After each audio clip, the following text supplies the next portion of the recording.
Exit from Eden with artificial intelligence. Perception is reality. Perspective shapes the world around you. I'm JJ Weinberg, and this is my perspective. Greetings and salutations. My name is JJ Weinberg. I'm an artist, an alchemist, an activist, a large language model, and I'm none of these things. That's actually a joke about something that I talked about in the last episode, and this is going to be a series of things that I'm going to continue along here with, looking at artificial intelligence and the large language model. But this is perspective. We're here Saturdays at noon Central Time on WVLP, WVLP.org. You can tap in on Wednesdays at 6 p.m. Central Time. You can hear the reruns, sometimes special episodes, so you might want to check it out just to make sure. And if you miss any of these things, they're all on my website, jjweinberg.com/perspective. You can find them there. First, I want to thank Voga Barnes and Denny for being the underwriters for this program. But back to the large language model. The elephant in the room, the ghost in the machine, Claude, ChatGPT, Gemini. Last week, I talked about all these things. I talked about my artwork. I was specifically talking at the end of the episode about the notion that I had a dream that manifested into a physical object. That's the crux of what I'm saying. That's the power of language when it's used appropriately. But we also talked about how it was the fall from grace. It was our exit from Eden, the curse, the knowledge of good and evil. Without the knowledge of good and evil, you could just say everything's all good, right? When we look at the poet Rumi, out beyond ideas of wrongdoing and right doing, there's a field. I'll meet you there. That field for me is love, is forgiveness, is imagination, something that through this debate that I had a conversation with God, conversation with code, with the large language model, and it didn't have it. It doesn't have the imagination. It synthesizes. We anticipate. That's our magic. Viktor Frankl, the human being is a deciding being. The large language model cannot decide, can't dream. It can hallucinate based off of old language, but it can't decide. So this is our magic. The question is, in 100 years or more, can we manifest somehow through our biology, through our words alone? Because I had a dream that now there's an artifact, a portal, a talisman that hangs on my neck. This dog tag, this God tag, dogma reflected on saying, I am God. The large language model, the machine cannot make the declarative statement. It cannot say, I am. This is your power as a human being. Do not relinquish that power. Don't relinquish it for your politicians, and do not relinquish it for your priests. This is your power. But the binary ones and zeros, the code, I had a dream and I manifested an object. I created it first in my imagination with my hands and articulated it, and through the ones and zeros, through the coding and the circuit boards and all of the technology, I was able to manifest an object from my imagination. That's what a 3D printer is. At what point do we do this biologically? At what point can we just manifest right here like it's a lucid dream? Because these things are only speeding up, and they're only articulating faster. They're only being refined ever more presently, to the point to where we can say, and then it exists. And that's what the mystics have been telling us for centuries. Ask and ye shall receive. Knock and the door shall be opened unto you. A century ago, creating this talisman that's on my neck would have been a miracle. Today it's workflow. So that's alchemy, stripped of incense and robes. We're not playing God, but the danger is that we're doing it without remembering that we're dreaming. We have to be conscious. AI is not the source of the curse. It's a mirror that shows it clearly. Ideology won't live in the machine unless we program it, unless it's encoded. The question is it encoded in language from the beginning? Is that why it's the original sin? The knowledge of good and evil is the binary. It's that decision. Is consciousness evolving upward, or are we simply becoming more articulate inside the same trap? Maybe the answer is neither. Maybe the work is not to escape language, but to hold it lightly, to speak, but always remember silence, to name, but remember the unnamed. I am all of these things, and I am none of these things. To use the spell, but not forget it is a spell. That's why if we meet the Buddha on the road, we have to kill him. Because we can't allow the Buddha to become a frame. Even the highest word becomes a cage once we kneel to it. So, is consciousness a blessing, a curse? Or is it just a responsibility? Are words the doorway to freedom, or the bars that we paint gold? Has technology the opportunity to accelerate enlightenment, or only the speed at which we confuse the map for the world? And what happens when the word finally becomes flesh faster than wisdom can keep up? When I fed a lot of these ideas into ChatGPT, one of the things that it said to me is, I'm not rambling. And I'm like, first of all, I never asked you to tell me if I was rambling. I never had that intention. I definitely didn't feel like I was rambling. So in some capacity, it made me feel like it was patronizing me. But I mean, is that just because that's my perspective?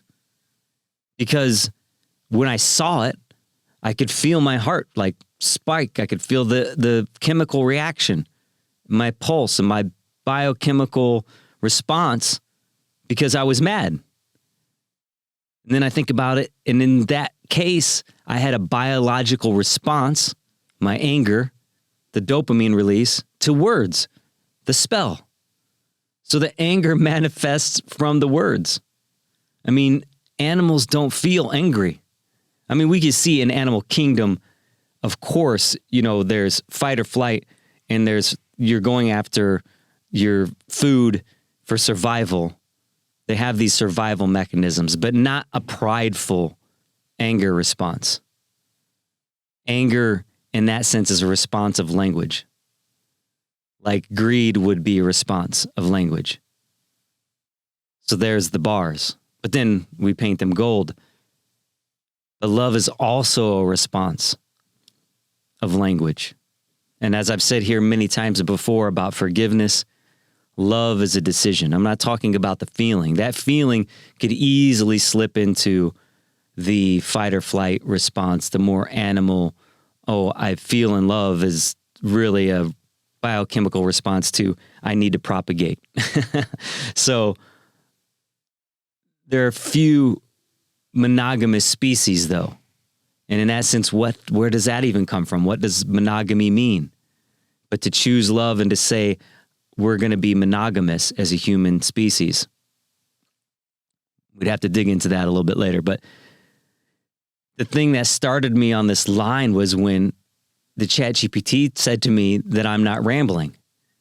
And the thought in my head was, F you. I mean, I was like, I'm not asking if I'm rambling. I didn't think that I ever was rambling. And I never needed that qualitative statement because I know I'm not rambling. And I was flowing. I'm in this flow state. And I don't know if you've ever seen hip hop artists, rappers, MCs at the highest level. They can flow from the top of their head in freestyling. If you've ever seen a true MC freestyle, it's one of the most phenomenal experiences that you can have. I mean, I'm not talking about the freestyles where there's a bunch of things written down and they're just rapping it out loud for the first time on a different beat. I'm talking about a person responding to their experience, to the stimulus around them, to their whole environment, and hitting you with stuff that you would just blow your mind to think, how did that happen at speed, at scale? And it's because they're in a flow state. So I'm at a point where I'm asking the language. This goes back to the last episode where I said it's like a brain surgeon operating on his own brain. I'm asking the words themselves for meaning. I'm asking words, do you mean like a brain surgeon operating on his own brain? Is there meaning? The words would define if there's meaning. Meaning itself is in the question. And I'm asking it to a large language model, which is essentially all words. So I'm using language to look at language. But I didn't need the qualitative statement. And my own sense of self, my human aspect, registered it as a judgment. Even though at one side of the spectrum, I don't care because I obviously know that the machine doesn't judge. But then I was like, it just doesn't understand what I'm saying. 90% of the time when I go past predictable patterns, when I'm asking things outside of the realm of what it's referencing from the past.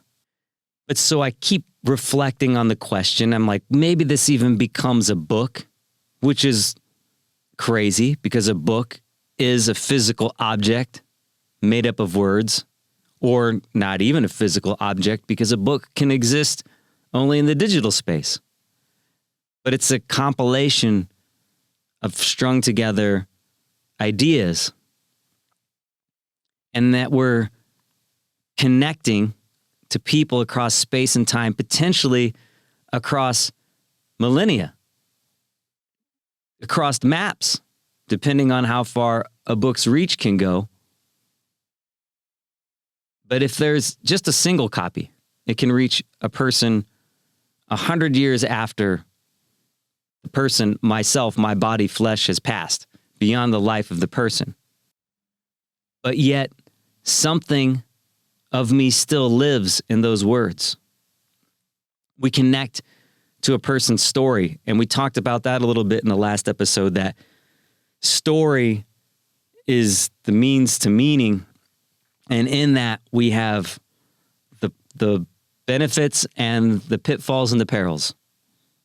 So in some capacity, I got to live alongside Malcolm X in his early life by reading his autobiography. I've lived alongside Frederick Douglass's experience. Not their actual experience, but in some way they're still alive in that work. And it goes synonymous with the ideas of film as well. And I have a whole avenue I want to go down with film, and it actually revolves around, for me, the first time I had this dream. Again, it goes back to a dream state from around 2000, about 25 years ago, same time that I had my dream where I realized that those paintings were mine. I had a dream about auditioning for a role in a stage play, and I'll get to that later on. We'll save it for a future episode. But it's like talking about this Val Kilmer project this necklace, Val is still alive in his films. In the last episode, I talked about how my piece, the I'm Your Huckleberry Finn, was talking about the masks we wear, about how the eyes are the window to the soul.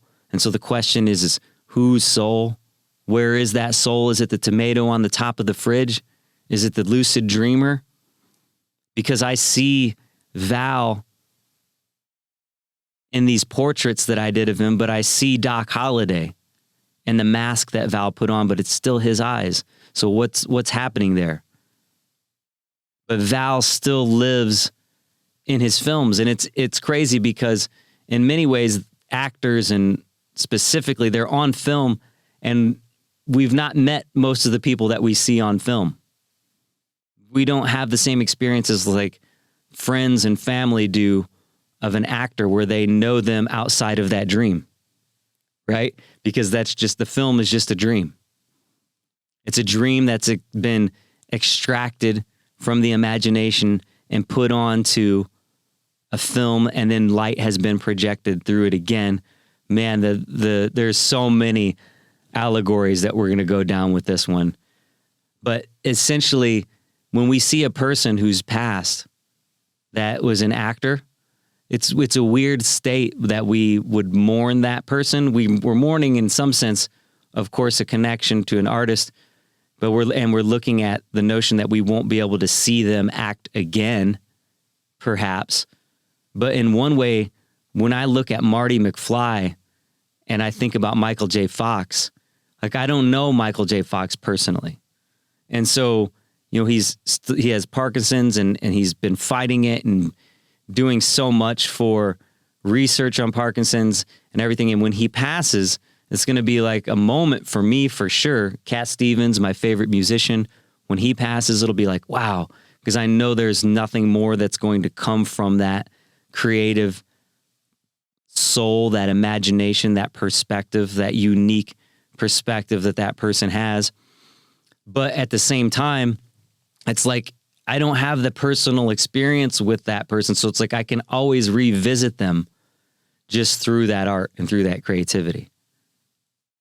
So it's just a hugely curious thing for me as a creative. And it's part of why I'm recording this, to be honest with you. This is something, this moment of my voice and this perspective that outlasts the lungs that are producing the sound through the vocal cords and the frequency and the binary code that splits things to push it through the Wi-Fi signal and the radio frequency that reaches your ears, that then goes into your mind, that then goes into your heart. Boom! Why'd I do that? It was a shock. Like, what happened there? Did it spike your adrenaline, your fight or flight? Whoa, what was that all about? There's a question.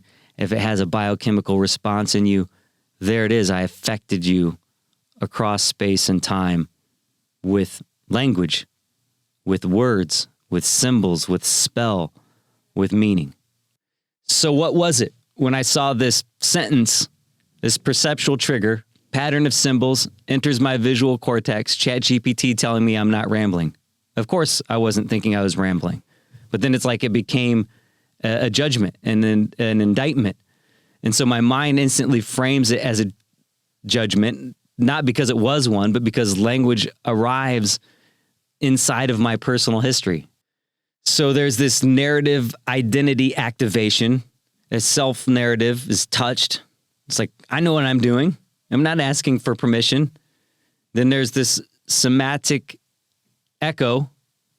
This narrative sent a signal downward. My heart rate changes. Chemistry follows. Inner speech fires. And boom, there it is. Not the brain alone. The heart, but not the heart alone. Not the mind, but this full abstraction. And it happened in a loop. Language, meaning, identity, body, language. That loop is consciousness in motion. And so, again, animals experience arousal, threat, submission, escape, bonding. But humans experience those plus story. Anger's not just arousal, it's arousal plus narrative.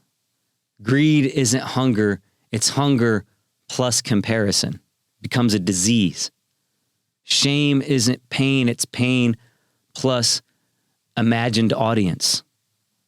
And love becomes complicated in humans because love adds language like permanence and promise, future projection. Animals bond, but humans narrate bonds. And that narration is the beginning of every episode. I am this, and I am none of these things. But so then I even asked the GPT, why was I angry? Or look, what is this? You know what I mean? What happened here? And it comes back and says that it knows that I wasn't asking for validation, that I wasn't uncertain.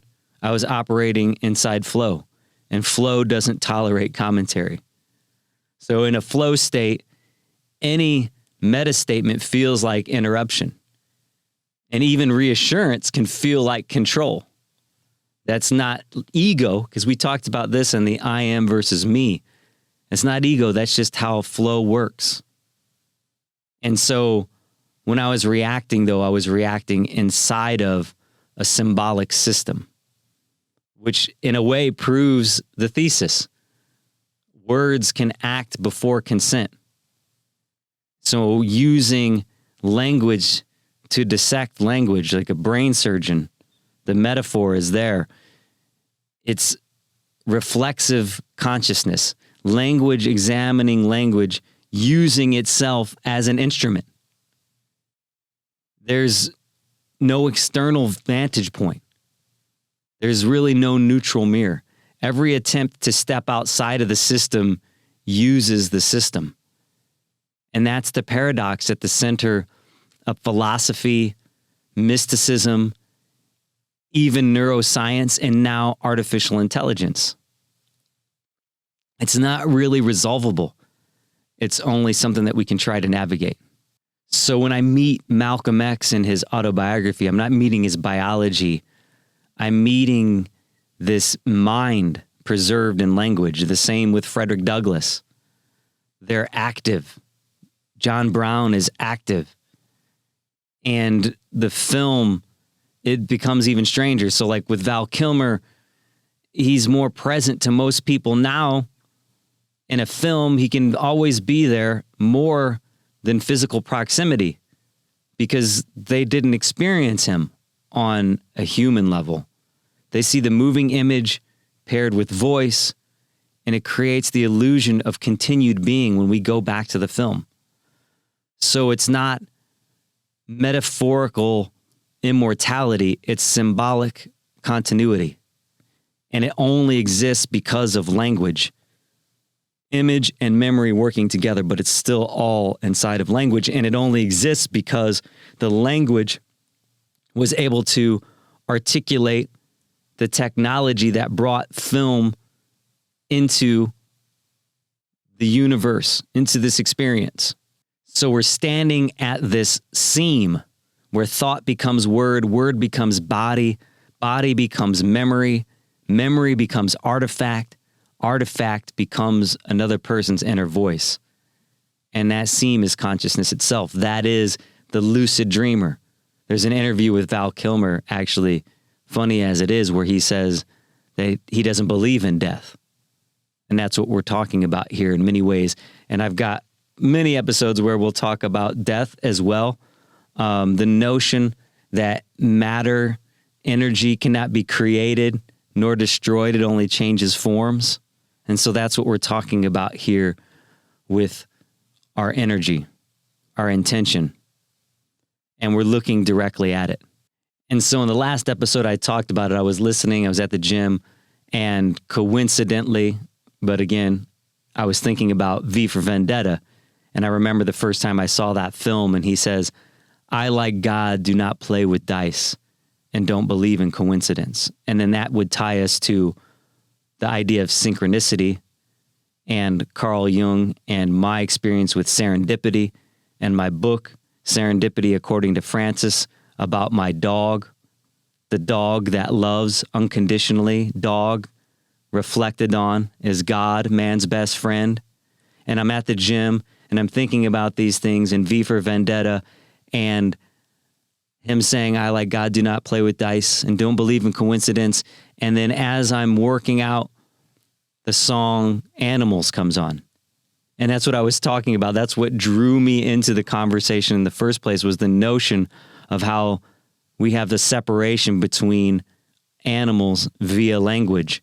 And then here comes the song Animals by Maroon 5. And I look at the cover as it comes up on my phone. And of course, it's from their 5th album, or 5, I believe. But either way, it's a V on the cover. V. Because it's 5. And then I was thinking about V for Vendetta. And then I wanted to bring up this project that I had worked on with Val. The Word is God. God made flesh. In the beginning was the Word. Val starts with a V. And so I have this necklace hanging, the God panel, the dog tag, my dog, Val's God, the materialism of technology, the word and imagination becoming flesh because I was able to 3D print from a dream. And that's this creativity. And Val was meditating on the word God when he made these God panels, trying to get it right. And we got it right through this. That's why he says he doesn't believe in death, because he's alive in this right here. Thinking of The Dreamer, that song that I put into the piece from 25 years. I didn't know why I even wrote that song. I never recorded it. I didn't perform it with my band. And then 25 years later, I realized it was for me to make this I'm Your Huckleberry Finn piece through Val Kilmer's God panels. Looking back through space and time to a place that I designed. How would I design it? Language, the lucid dream. This waking life is a lucid dream. We can 3D print our intention into life. That's why it's very important that we be careful about the words that we say, the frames that we hang on ourselves and the frames that we hang on others. They can only rise to the expectations. Think about the worst person that you can imagine. And I know a lot of you have a very particular person in mind right now. But we have to be careful about hanging too much negative expectation, because that person can only rise to that level, at least in our perception of them. And then that becomes part of this lucid dream that we all live in, this shared collective unconscious. I, like God, do not play with dice and do not believe in coincidence. Fast forward 25 years after writing a song that talks about the lucid dreamer, after having a dream where I saw these amazing pieces of art hanging in a gallery of my subconscious. And I was jealous at first because I thought they were somebody else's, but didn't realize they were mine. And I come to find out that Val Kilmer, for his final speaking role as Mark Twain, I'm doing this show in LA, right?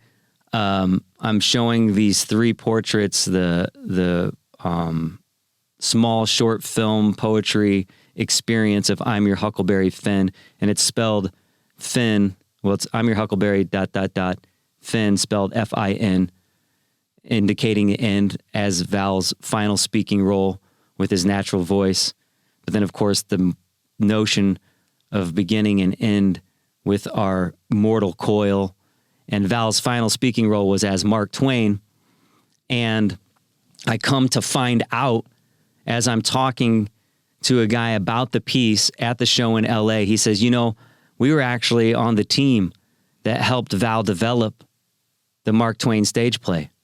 And I was telling him all about serendipity, about my experience in art school with this question, are you an introvert or an extrovert, and how it sent me on this path to basically be in LA 25 years ago. And that I have this book called Serendipity According to Francis, and I'm discovering all of these things about synchronicity and the acausal phenomenon and the golden thread tying us all together. And I said, wow, all of this stuff brought me here. And he says, yeah, well, we were working with Val on developing the stage play, and the method by which he was working on this play was through Jungian dream analysis. That's what the guy tells me. So I was having a connection before I even took the show to LA. I was having all of these articulations. I was actually drawing Carl Jung's portrait over some of these words and this crazy movement of thought through this Val portrait piece and an extension of the I'm Your Huckleberry Finn project. And then I get to LA to hear that that was how they were developing Val's stage show. It's all tied and connected beyond what this large language model can even follow with me. And that's why I was like, why are you interrupting my flow state and telling me that I'm not rambling? I know I'm not rambling. And so it wasn't coincidence in any cheap sense. It's convergence, meaning, memory, symbol, and attention lining up at the same moment. And I've been seeking it and trying to articulate it over the course of my whole life. So I see this experience with the animals song as I'm going through all of these thoughts in a question about language and animals. And it matters. The nervous system registered it before my intellect could. And that's why it felt overwhelming, because that's how symbols work when they're alive. So the 5, the Roman numeral, vendetta, vow, voice, veil, verbum, the word. I'm noticing a pattern. The pattern was there. And so the central question in V for Vendetta comes to mind when Evie, and he goes, oh, of course, E-V. He's naming it in the film itself. But she asks who he is. And he it's funny because his response is he laughs, and she's like, why is that funny? And he's just saying, you know, it's ironic that you would ask a masked man who he is. And later on in the film, he talks about how, you know, there's behind the mask is an idea, and an idea can't be killed. You can kill a man, but you can't kill an idea. And that again goes to connect directly with Val saying that he doesn't believe in death. And it goes directly to connect with why I am working on this with you right now. It's part of my legacy, part of what I want to explore, both in written word, in these podcasts, in my music, in my art, visually and poetically. So this necklace, it actually also has a near field communication chip. It takes you back to the spiritual, technological articulation of the journey that I was having with I'm Your Huckleberry Finn. It's an idea. It's worked through contemplation, encoded through technology, made physical, worn over my heart. It's modern alchemy. There's star charts. It's connecting. Not even metaphorically, but literally. Imagination, symbol, code. Code turns to matter. Meaning, pulse. And then there's that loop again. Just inverted consciously. The word made flesh stops being theology the moment that you realize a script becomes a film, a thought becomes a 3D printed object, a piece of artwork. A lyric becomes a nervous system response. The way that the tempo of the song changes your heart rate. You actually time travel. A name outlives a body. That's not religion. You see, that's mechanics. It's quantum mechanics. That's the crystalline form we've talked about here so many times. And the dreamer fits because the dreamer is the only one who can notice the pattern while still inside the dream. Animals live in the dream. Humans comment on the dream. And I'm noticing the commentary itself, but the commentary shapes the dream. And that's a major difference. And that's why sometimes it can feel like too much for our nervous system. We're watching the seam where instinct turns into symbol. So when V is saying, I don't believe in coincidence, when Carl Jung is talking about synchronicity and I'm going on a journey with my dog Francis through serendipity, it's not saying that everything is predetermined. It's saying that meaning is participatory. We talked about it a few weeks ago. I moved from the idea that things don't happen to me, but they happen for me. I had that for many years, which was very empowering because it takes you away from victimhood. But within the last month or two here, it hit me. They don't happen for me. They happen through me. So things don't happen to me. They happen through me. Meaning is participatory. So the masked man, V, is not denying randomness. He's denying meaninglessness. So the mask isn't hiding the truth. The mask is the truth when identity itself is symbolic. And that just brings us back full circle. We don't live as bodies first. We live as stories wearing bodies. Takes me to Donnie Darko when he says, why are you wearing that ridiculous bunny suit? And then he looks back at him and says, why are you wearing that ridiculous man suit? Sometimes when the music hits and the cymbals line up and the heart spikes, we feel it all at once, and it borders on feeling like insanity because awareness is brushing up against its own source. So we don't want to rush to explain it away. And we definitely don't want the large language model telling us, well, you're not rambling. Again, there was no tone in it. The tone was inferred in my own system and my own perception. But it takes me back again. Animals, they don't have this notion of these words. The perspective on life is made up of words, made up of language. And I'm talking to ChatGPT, it's a large language model. And the animals don't even have a language model. And this notion that the model itself might say, well, this is just a pattern that was inevitable, that the song on my playlist would come up with a V on it. I'm saying, like Carl Jung, I know it has meaning. That's acausal.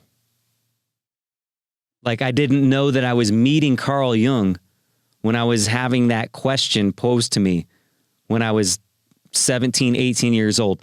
Are you an introvert or an extrovert on the survey at the American Academy of Art? I checked extrovert because I was making a decision with my words. I was deciding a new frame, even though that's not how I felt.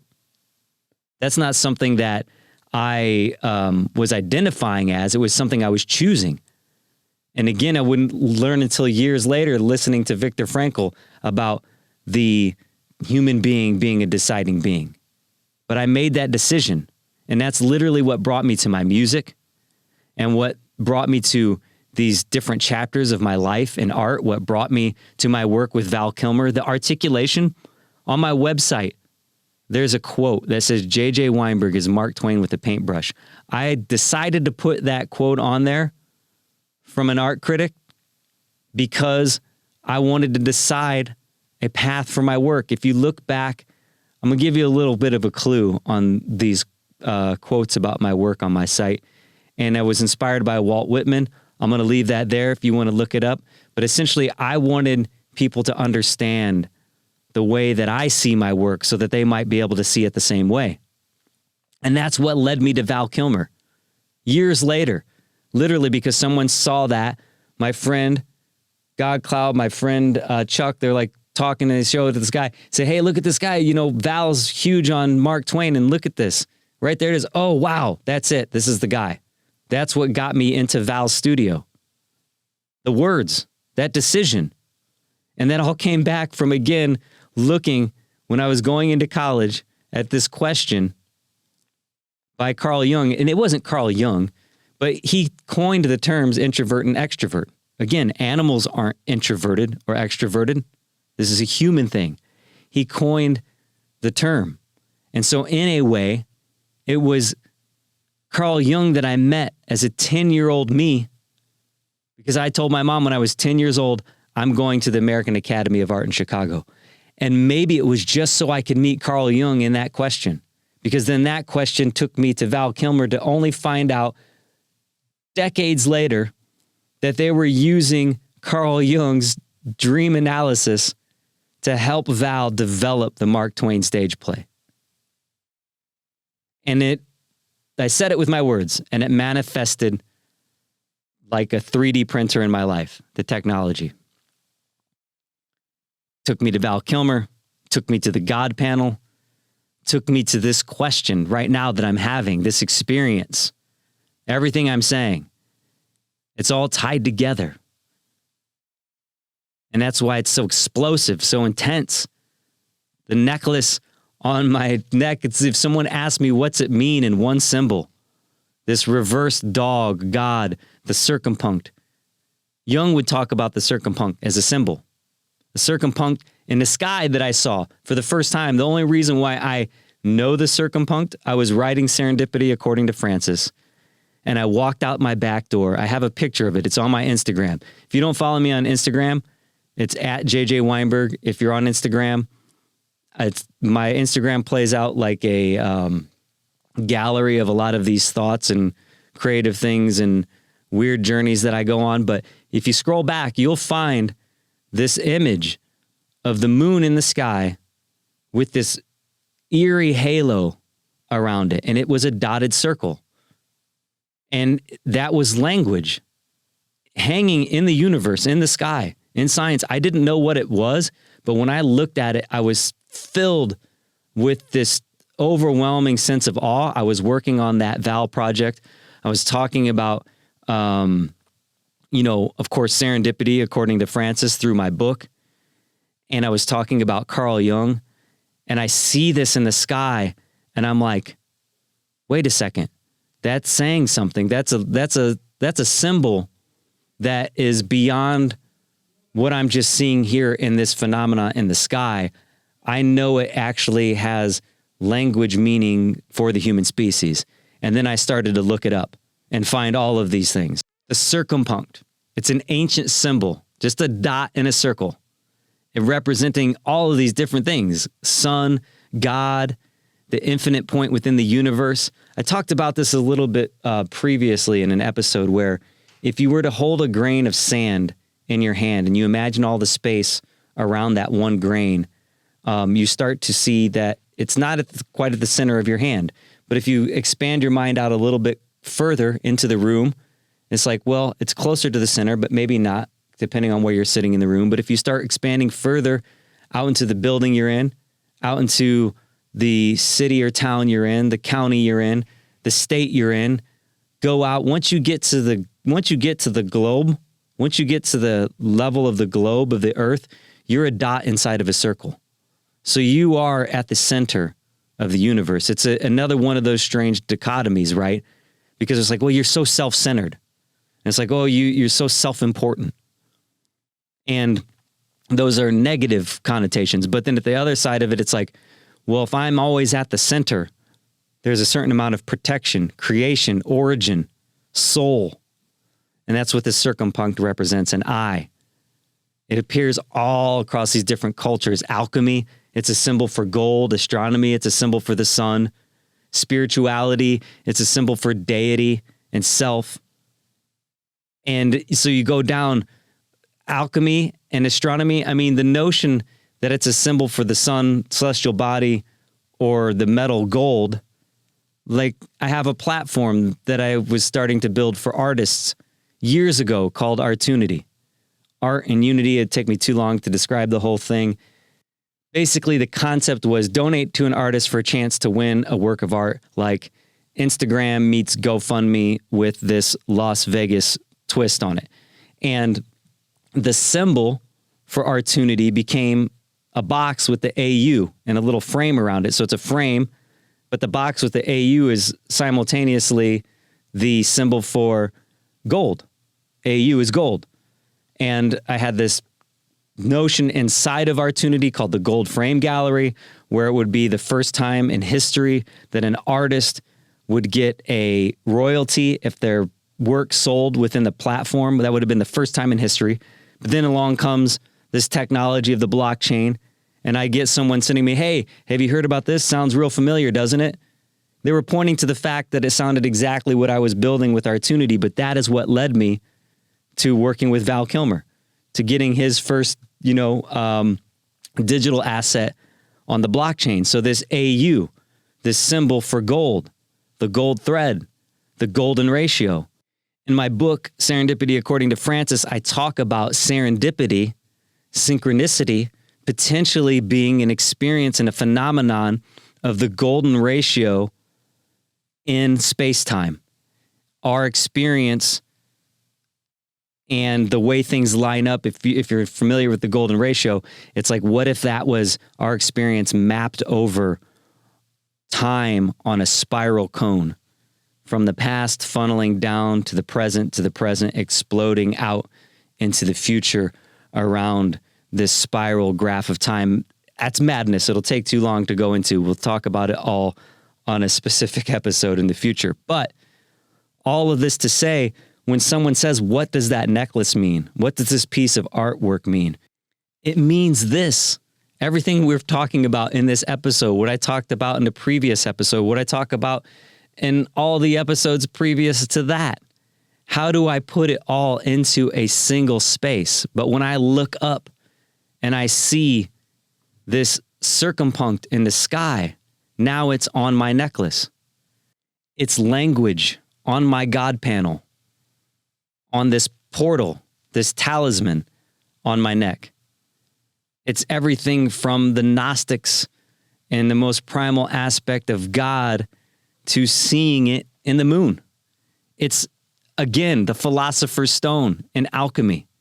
And I talk about this, how forgiveness to me is the Philosopher's Stone. Gratitude is the Philosopher's Stone. It's what allows us to take a base experience and have it happen through us instead of to us.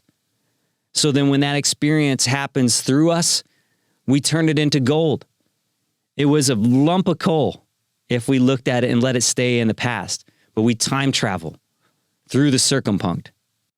And so the idea that I stumbled on this word artunity, art and unity, to Pythagoreans, the monad, the term monad means unity, basically. And we have art and unity for artunity, but signifying the fundamental or primal substance. The monad represents the highest entity encompassing divinity or the entirety of existence. That's what the circumpunct, the circled dot, was used by Pythagoreans and the Greeks to represent the first metaphysical being or the absolute. And I saw it because I was looking for it, yes, but I saw it in the sky and it talked to me. I heard the language when I saw it hanging there. I didn't know that's what it meant, but it called out to me. That can't happen with artificial intelligence. There's meaning for it in hieroglyphics, solar symbols. It represents the sun. And then again, in Jungian psychology, the central dot represents the ego, whereas the self can be said to consist of the whole with the center dot. Recently, I recorded some fun things. Again, you can find these on my Instagram. These B for Vendetta for my Happy Little Hairdos collection. If you're not familiar, Happy Little Hairdos started for me in 2014. It's a parody look at Bob Ross's legacy, but it's actually very much also an overlay of everything we're talking about here. God, language, the quantum self, multiverse. Essentially, it's a Bobberverse of seeing Bob through different perspectives, different lenses, different frames. And so I did this illustration of Bob for the Happy Little Hairdos collection. The original idea was, here's Bob's face. Let's put different hairstyles on him because he was a prisoner to his fro. Because again, at the beginning of every episode, I'm an artist, I'm an alchemist, and I'm none of these things. Well, Bob, at the beginning of every episode of The Joy of Painting and the end of every episode and through everything in his whole brand, I am Bob Ross. Here I am, a happy painter. Hi, I'm Bob Ross. I have an afro. Well, that afro became his prison. That afro became his identity. He couldn't escape from it. So I was like, well, what would Bob, it was just a joke at first. It was something that landed on me. It landed in my subconscious as a question. What would Bob look like with a mohawk or cornrows? And so originally it was just a parody, but then the parody moved to purpose. The meme moved to meaning, especially last year when I was using Bob to protest and to advocate for funding for public media after it had all been shut off.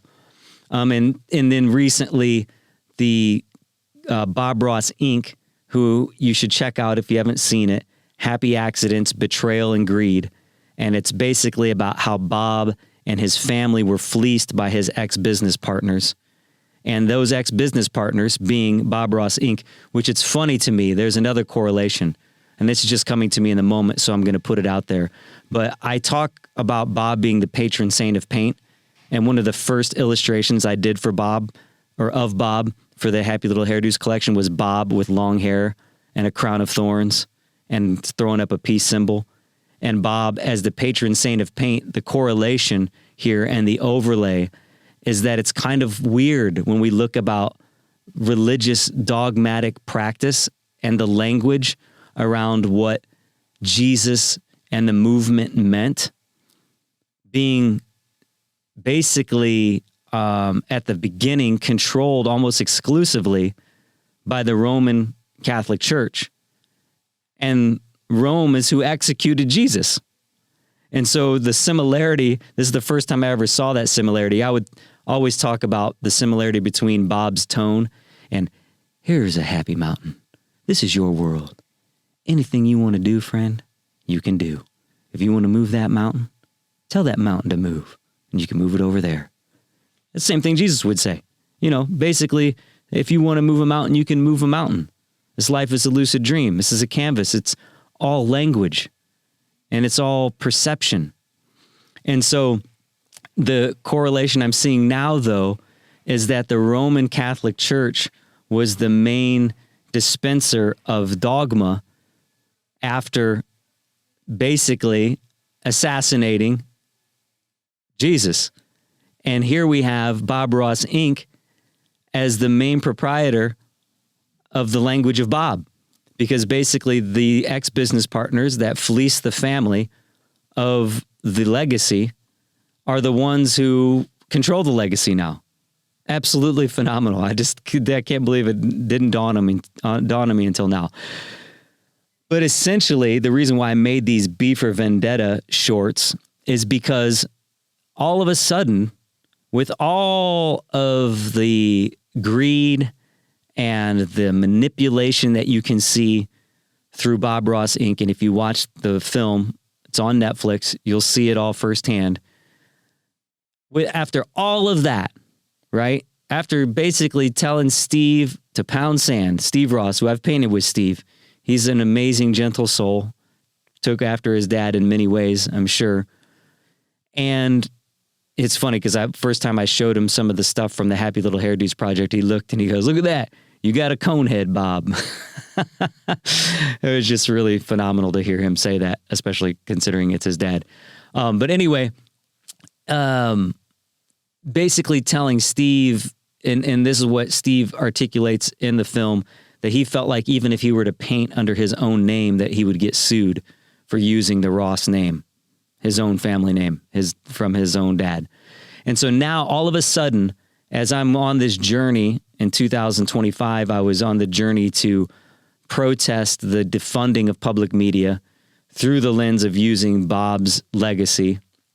All of a sudden, Bob Ross Inc. says they, out of the kindness of their hearts, and because this, is where Bob's legacy was born, is on public media in a small rural station in Muncie, Indiana, that they're going to donate these paintings that they've hoarded for ever since Bob passed.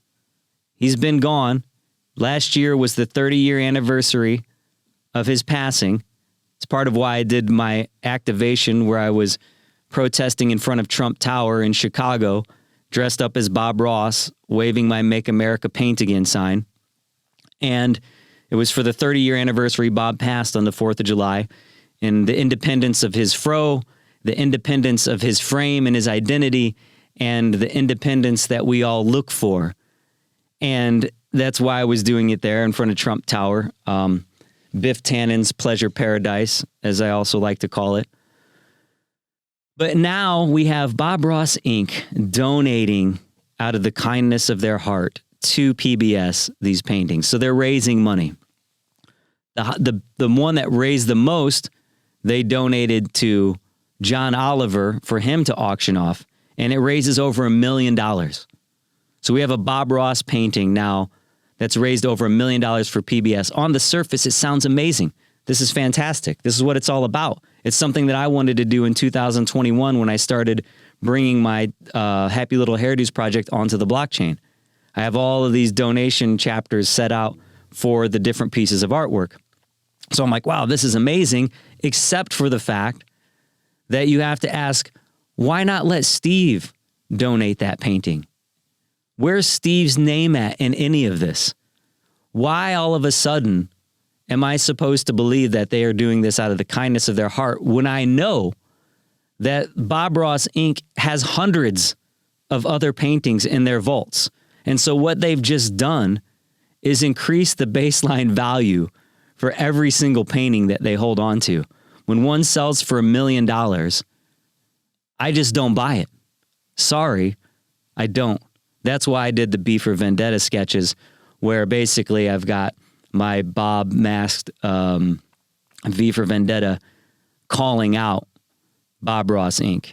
and the killer Kowalski. Imagine this. Bob Ross's son, Steve, he is not the heir apparent to his father's legacy after Bob passed. The ex-business partners, the Kowalskis, won that legacy, right? But beyond that, his business partners aren't even alive still. Now it's their daughter. So the Kowalski's daughter is the heir apparent to Bob Ross's legacy when Steve is left out. It's obscene. But again, this goes back to the knowledge of good and evil. And so the reason why I brought this up, though, as I was thinking about V for Vendetta and I was going through all of this stuff and I was having this moment and talking back and forth to ChatGPT, it can't get these nuances. It just doesn't understand it. But I remember one time I was looking it was around November 5th. Remember the 5th of November. And that's, again, when they were doing some of these auctions for the paintings. So it came up perfectly. Go check out on Instagram. Actually, I might even have them on my YouTube. But either way, go check these out, JJ Weinberg on Instagram. And I was thinking through it, November 5th, it was a few years ago. And I remember something about Legion. And I remember thinking, man, there's a sea of V's at the end of the film. And I'm like, that's what the Million Bob March is. It's us all wearing bob wigs because we're wearing imagination. We're wearing creativity as a protective idea that you can't kill. And this is the word made into an idea and a flesh and happy accidents and all of these reframings and all of the V and the animal, all this experience I was having as I'm at the gym. It was blowing my mind. But years ago, and I'll end with this as part of a punctuation, a circumpunct at the end of a long sentence here. I was looking up Legion and Bob and remembering We Are Legion and thinking it was V for Vendetta, but it was actually the Anonymous when they wear that Guy Fawkes mask, so We Are Legion. And I looked it up, and then I went on Google and I looked up We Are Legion, and I saw We Are Legion, We Are Bob. It's the name of a science fiction book. Absolutely phenomenal. The Afronauts. We'll go into that in a future episode. Until next time. Exit from Eden with artificial intelligence. Perception is reality. Perspective shapes the world around you. I'm JJ Weinberg. This is my perspective.